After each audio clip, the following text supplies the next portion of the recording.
सोनी सूरत वाले होंदे किसी दिन यार, लख पावें कसमा खावन करना ना एतबार, ठगने है जमाने परदे।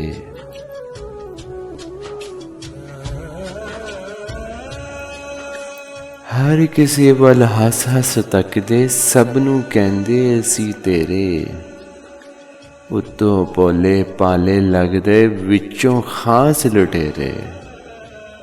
प्यार नू ऐना समझ लिया है सच्चा कारोबार, यारी लाना ना ठगने है जमाने परदे।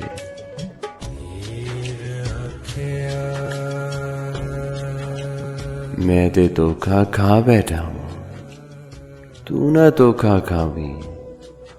मैं ते धोखा खा बैठा हूँ, तू ना धोखा खावी। जिन्ना हो सकदा जुदाई लेना, कोलों जान बचावी। ऐना कोलों बेहतर कलियां, रहना वक्त गुजार। यारी लाना ना ठगने है जमाने परदे।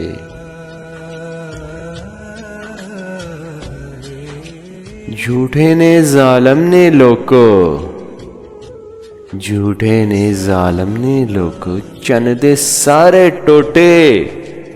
उतो जैसे वीने पर सारे ने दिल दे खोटे। झूठी मूठी उतो उतो करदे ने एतबार, यारी लाना ना ठगने जमाने परदे। इंशाल्लाह बहुत जल्द YouTube पे मैं इसका पार्ट 2 अपलोड करूँगा, जिसके अंदर तफसील होगी कि इस बातों का, इन वर्ड्स का मफ़हूम क्या है, मतलब क्या है। इस टाइम बहुत से लोगों को समझने की ज़रूरत है, specially married couples, husband wife. दुनिया के अंदर जो कुछ ट्रैपिंग हो रही है, ठीक है, उससे बचने का इन लाइन्स में मैंने बहुत अच्छे से तरतीब दे के इसके मफ़हूम को लिखा है। और मेरे इसकी पार्ट 2 बहुत जल्द मैं रिकॉर्ड करके अपलोड करूँगा, तो लिहाजा आप सब्सक्राइब कर लें एंड बेल आइकन पे भी प्रेस कर दें ताकि आप बावक्त उसको सुन सकें। Thank you.